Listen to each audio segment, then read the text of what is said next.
So here are three stocks over $100 that I'm definitely keeping an eye on and hopefully purchasing. So first one is Johnson& and Johnson. So it dropped pretty hard today, 10%, just because a reporter from Reuters came out with the fact that the baby powder had some asbestos that caused cancer and that Johnson& and Johnson knew about it and just ignored it. Obviously that's big, that's major news and the stock dropped 10%. But then when the reporter came on CNBC, obviously her answers were very vague at the end, and at the end, what she confirmed is the baby powder right now does not have asbestos, or there's no proof that the baby powder right now has asbestos, but it's the baby powder in the 1970s that they have proof that the baby powder in the 1970s had asbestos. So what value added does coming out with the news right today bring to the public? So this is another example where really the media controls the stock market. I mean, what was the point of what value added do we get from this information? She also mentioned that there was no proof that anyone got cancer because of the baby powder, and she also mentions that some of their baby powder tested positive for small amounts of asbestos. So not only was something in the past, but it was very small amounts, and there was no proof that anyone got hurt from it. And the reporter admits that. So obviously that doesn't justify what Johnson and Johnson did, but what I'm pretty confident in is the intention of the reporter was not for the public security, because this is not something that Johnson and Johnson is doing anymore. I feel like the intention of the reporter was just to damage the company, and it worked 10% down. But then when more information comes out, it's actually tested for some of their products, tested for small amounts of asbestos back in the 1970s, and there's no proof that anyone got hurt from it. But products right now don't have that problem, don't test positive for asbestos. So it really bothers me when information comes out for the wrong reasons, for the wrong intentions. I can tell that it's not for the public safety, it's really just to damage the company. Because knowing that a product in the 1970s, I'm sure no one still has a bottle of baby powder from the 1970s. So regardless, Johnson and Johnson dropped 10%. So this is a stock that I'm definitely watching. Now, I was gonna buy this stock at 120 a while back, but I didn't. So at this price, I'm not comfortable buying it at, but I'm definitely watching it.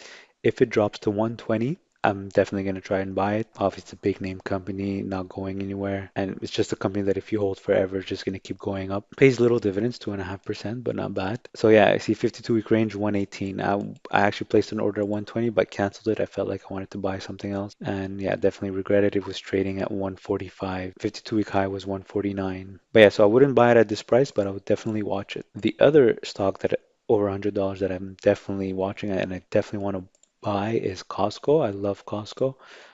I should do a video on why I love Costco. Anyways, so this is a stock that I bought at $150, but being the impatient person I am, I sold it at 170 and it actually went all the way up to 245.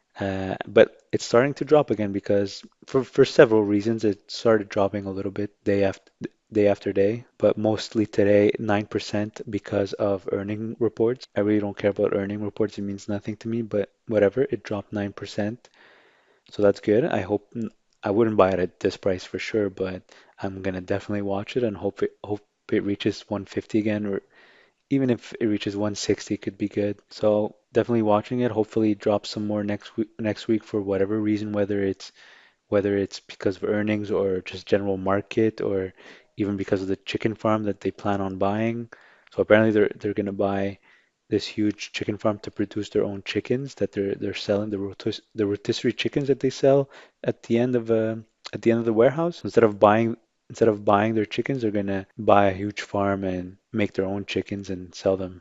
So maybe that could be a bad investment, who knows? But Costco being Costco, I'm sure they've run down the numbers and they know what they're doing. So this is a stock I'm definitely watching. If it reaches around 150, 160, I'm definitely buying. And the final stock over $100 that I'm definitely watching is Goldman Sachs. Now this is a stock I was going to buy at 155, and for some reason I didn't. Think about something else instead, and it went all the way up to 275. Oh, I think I wanted to buy it at 155 and then it went to 160, so I decided to move on. But as you can see, it went all the way up to 275. So it would have been a really good stock, and that's over 2 years ago. I think I wanted to buy it around here, so mid 2016. And as you can see, January 18 it reached almost 275. And so now, almost 12 months later, it's trading at 172. That's ridiculous. So much movement. So I'm hoping it drops below 160. And this is a stock I'm definitely going to buy at around 160.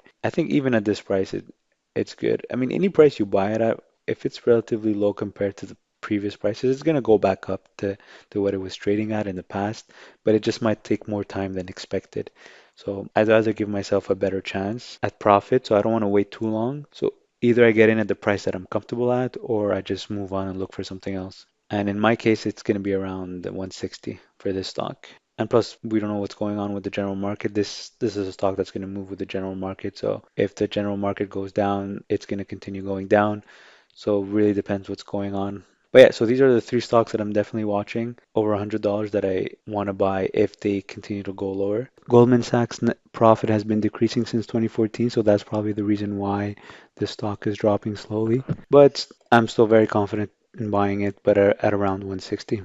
So yeah, so these are the three stocks that I would buy above $100.